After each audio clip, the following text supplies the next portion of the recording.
OK ပါအားပေးကြပါ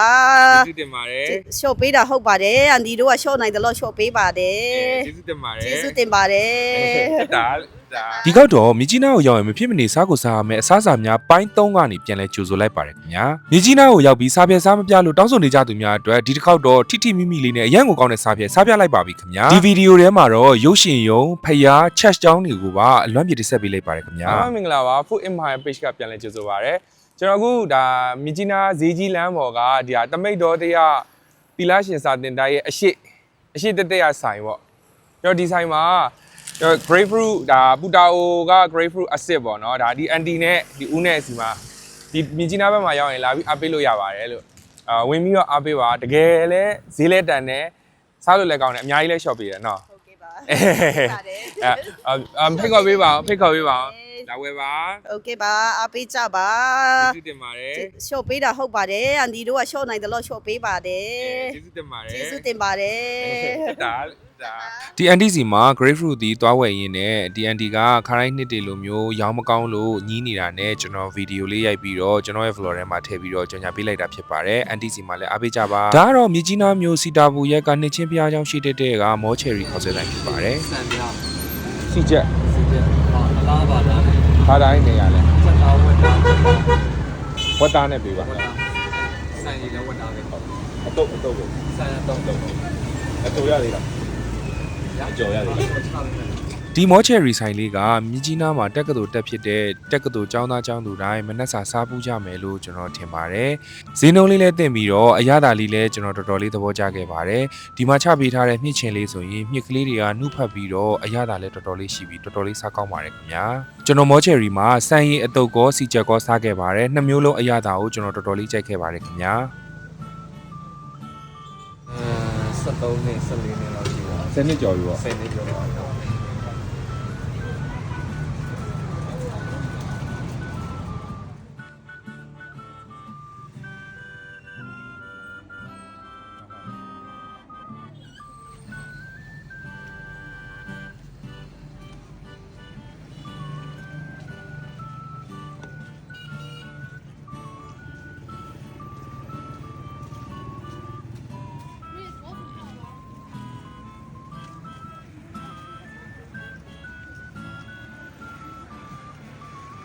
ဒီမှာ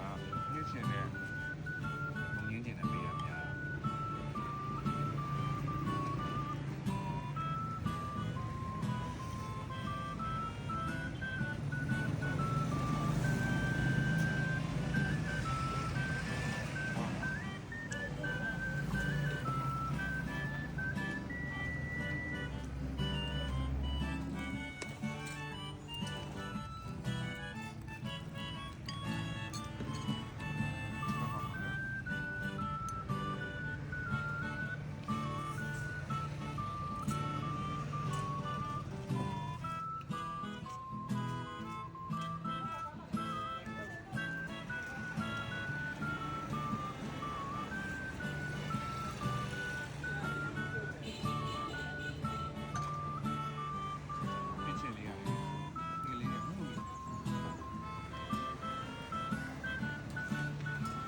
ဒါကတော့မြကြီးနားမြို့စီတာပူရက်ကရှားမှုစားတောက်ဆိုင်ရှိတဲ့လမ်းထဲမှာဖြစ်ပါတယ်အပေါက်ဆိုတဲ့ကျွန်တော်စားဖြဲဆိုင်လေးဖြစ်ပါတယ်ခင်ဗျာ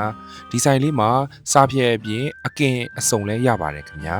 အရသာလည်းရှိပါတယ်ဈေးလည်းတန်ပါတယ်ခင်ဗျာအရသာကတော့ထိမိပြီးတော့တန်ကြီးမြင့်နဲ့မှုမွှေးလေးနဲ့တော်တော်လေးစားရတာအရသာရှိခဲ့ပါတယ်ဒီအပေါက်ဆိုတဲ့ဆိုင်လေးကလည်းမြကြီးနားမြို့ရဲ့တက္ကသိုလ်ကျောင်းသားကျောင်းသူများရဲ့အသေးဆွဲဆိုင်လေးတစ်ဆိုင်လည်းဖြစ်ပါတယ်ခင်ဗျာ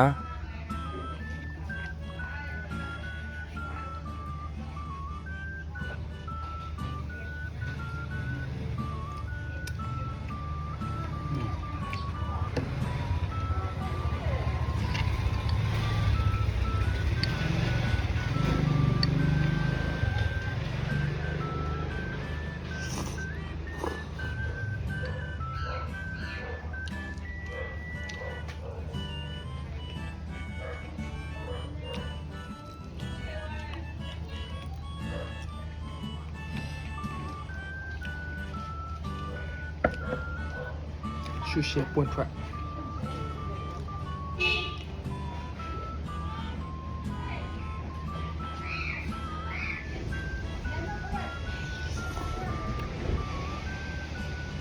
ကောင်းတော့တာ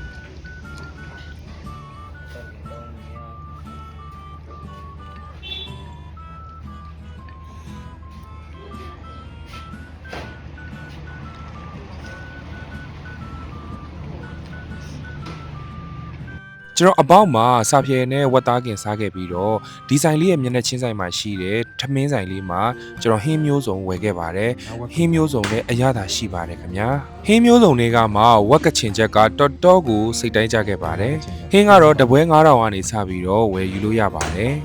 ဝါမြကြီးနားကိုရောက်ရင်မဖြစ်မနေစားရမယ့်အပိုင်းလေးတွေကနောက်ထပ်2ပိုင်းလောက်ကြာမအောင်မယ်ခင်ဗျာဒါကတော့ချက်ချောင်းကြီးအရန်လာလို့ရိုက်ထားပေးတာဖြစ်ပါတယ်ဗီဒီယိုဒီနားမှာပဲရနာခွင့်ပြုပါဗီဒီယိုဆုံးဖြတ်ကြည့်ရှုပေးတဲ့သူတို့တောက်ချင်းနေတာကျေးဇူးများတင်ပါတယ်နောက်ဗီဒီယိုများမှာပြန်လည်ဆုံတွေ့ပါမယ်